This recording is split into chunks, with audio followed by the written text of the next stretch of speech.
तो स्टूडेंट मैंने अभी संक्षेपण के लिए आपको क्या कहा, मैंने संक्षेपण के लिए कहा कि संक्षेपण को बनाने के लिए हम लोग करते हैं कुल शब्द बटे 3।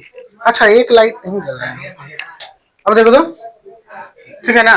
कुल शब्द बटे 3 ये है आपका कुल शब्द। आपने देखा होगा कि 85 से 90 है गिन के, और 3 से करेंगे तो हमें 30 से 35 शब्दों में किसे दे देना है। मैंने आपको शीर्षक कहा कि इसका शीर्षक सबसे इंपॉर्टेंट होता है, क्योंकि जब आप पढ़िएगा तो शीर्षक देना है और पहले से दूसरे लाइन में आपका शीर्षक पता चल जाएगा। शीर्षक अगर अपने मन से पहले से दूसरे लाइन में निकाल कर आप देते हो कोई परेशानी नहीं है, लेकिन थोड़ा डीप अगर शीर्षक देते हो उसमें भी कोई परेशानी नहीं है। कभी कभी पूरा पढ़ने के बाद संक्षेपण हमें आसानी से पता चल जाता है कि शीर्षक क्या है। तो यहाँ पे व्यक्ति दो प्रकार के होते हैं। शुरुआत से हमें पता चल रहा है कि व्यक्ति के बारे में बात कर रहा है। किस बारे में बात कर रहा है? व्यक्ति। तो हम लोग यहाँ पर एक दे सकते हैं व्यक्तियों के प्रकार। क्या दे सकते हैं?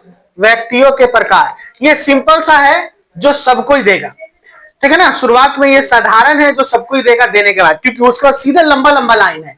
अब यहां से जब हमें ढूंढना होगा, आपको ट्रिक बता रहा हूं तो वो कैसे ढूंढना होगा। तो पढ़िए, एक पहले प्रथम व्यक्ति के बारे में बात कर रहा है। प्रथम व्यक्ति के बारे में, एक तो वे जो विश्व में फैले हुए ज्ञान, क्या फैले हुए ज्ञान से तंतु चुन लेते हैं, फिर अपने ही तंतु संग्रह से वे चकित हो उठते हैं और विश्व के सामने रख देते हैं। और दूसरे वे, ये पहला बात किया। दूसरा कि यत्नशील बांसुरी वादक की तरह स्फुट स्वरों में मधुर और कोमल संगीत बनाते हुए दुनिया के विचारों में से एक विचार समूह का निर्माण करते हैं। यही दो है। उनके विचारों की संपत्ति किसी प्रत्यक्ष व्यक्ति, घटना, दृश्य से या कल्पना की उड़ानों से जागृत होती है और उसे जमाने को सौंप देने में वे अपना ईमानदार कर्तव्य समझते हैं। यानी व्यक्ति दो प्रकार का हुआ, एक ज्ञान और एक विचार। ये दो बातों पे चलता है। एक क्या चलता है? ज्ञान, और दूसरा विचार। तो हम लोग यहाँ पर ज्ञान और विचार भी दे सकते हैं। क्या दे सकते हैं? ज्ञान और विचार। अब यहाँ पे हम लोग इसको लिख सकते हैं कि व्यक्ति दो प्रकार के होते हैं, एक ज्ञान और एक विचार के प्रति जागरूक होते हैं। कोई दिक्कत है? समझ में आ रहा है कि बाउंस कर रहा है? ज्ञान और विचार, यहाँ पे दोनों व्यक्तियों के बारे में बात किया, मैंने एक ट्रिक से समझाया है। अगर शीर्षक हम देंगे तो पहला शीर्षक निकलेगा ज्ञान और मौलिक विचारों का सृजन। ज्ञान और मौलिक विचारों का सृजन।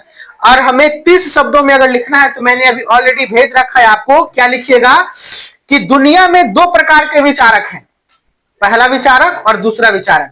पहला विचारक पहले वे जो विद्यमान ज्ञान को एकत्रित कर उसे नए रूप में प्रस्तुत करते हैं। जो भी विद्यमान ज्ञान है एकत्रित कर लिए, तंतु का मतलब वही होता है, मैंने क्लियर करके आपको समझा दिया है, भेजा है अभी। विद्यमान ज्ञान को एकत्रित कर दुनिया के समक्ष रखते हैं।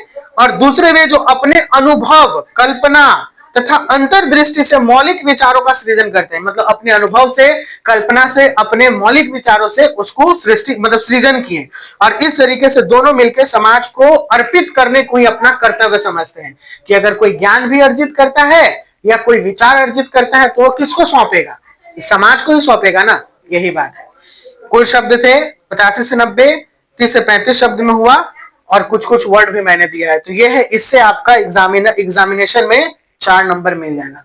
अभी मैं कॉपी चेक कर देता हूं। Bye bye, take care, see you soon in the next class with the new topic.